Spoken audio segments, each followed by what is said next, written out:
ହରିକନ୍ତନ ଆଜ୍ଞା ମାରାଡ଼। ଆଉ ମୋ ବାପା ଗୋଟେ ଜଙ୍ଗଲରେ ଆମ କାଢ଼ିବାକୁ ଯାଇଥିଲା। ଆଉ ବାଘ ମଉଜାକୁ ଚୋବାଇ କରି ସେଠି ପଡ଼ିଗଲା। କିଏ ବି ଦେଖିପାରିଲେ ନାହିଁ। ସେଠି ମରିଗଲାରୁ ଲୋକମାନେ ପରେ ଦେଖିଲେ। ଆହୁରି ଘରେ ଦିନ ଆଜି 11ଟା ବେଳେ ଯାଇଥିଲା ସାର୍। ସେଇଟା ଗୋଟେ ପାହାଡ଼ ଅଛି ବନ୍ଧ ଉପର ବୋଲିକରି ଗୋଟେ ପାହାଡ଼ ଅଛି। ଲୋକ ଗାଁ ପାଖ ଲୋକ ଥିଲେ। ଗୋଟେ ଲୋକକୁ ଚୋବାଇଲାରୁ ଥାଇ ପଳେଇଲା। ସେ କହିଲାରୁ ସମସ୍ତେ ଯାଇକି ନା ସେଇଠି ଆଖା ମରିଯାଇଥିଲେ ସାର୍। ଆଉ ଜଣେ ସେ ଭଲ ଅଛି ମେଡ଼ିକାଲ 11ଟାରୁ ଯାଇଥିଲେ। ସୁମାନନ୍ଦା ମରାଠର ଆଉ ଆଜିର ଯେଉଁ ଶ୍ୟାମସୁନ୍ଦର କନପାନର ମୃତ୍ୟୁବରଣ ବିଷୟରେ ଆଉ ସେ ସକାଳେ ଉଠି 10ଟା 11ଟା ବେଳକୁ ଆମ୍ବ କାଢ଼ିବା ପାଇଁ ଆମ୍ବ ଗଛରେ ଯାଇଥିଲେ ଗାଁ ଉପର ପଟେ।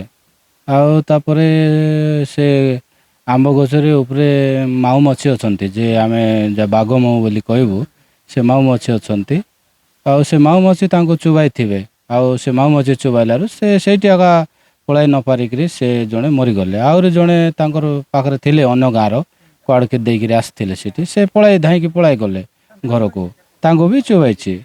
ଆଉ ଏ ଲୋକ ପଳାଇ ନ ପାରିଲେ ସେଠି ପଡ଼ିଗଲେ ଆହୁରି ମରିଗଲେ। ତାପରେ ଏମିତି ଶୁଣାଶୁଣିରେ ଗାଁ ଲୋକ ସବୁ କିଛି ସମୟ ହେଲାରୁ ଖୋଜିଲା ବେଳକୁ ଯାଇକରି ପାଇଲୁ। ଆଉ ଲାଷ୍ଟକୁ ଧରିକିରି ଆମେ ଆସିଲୁ। ନାଇଁ ସେ ତ ଟିକେ ତାକୁ ମିଶା ସିରିୟସ୍ ଅଛି। ସେ ମେଡ଼ିକାଲକୁ ଆଣା ହେଉଛି।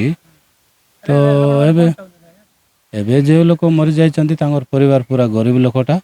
ତ ସେଥିପାଇଁ ଆମେ ସମସ୍ତଙ୍କୁ ଜଣାଇବା କାରଣ ହେଉଛି ସରକାରକୁ ଅନୁରୋଧ କରୁଛୁ ଯେ ତାଙ୍କୁ କିଛି ଗୋଟେ ଅନୁଦାନ ଯଦି ଦିଆଗଲେ ଆମେ ଉପକୃତ ହେବୁ ଆଉ।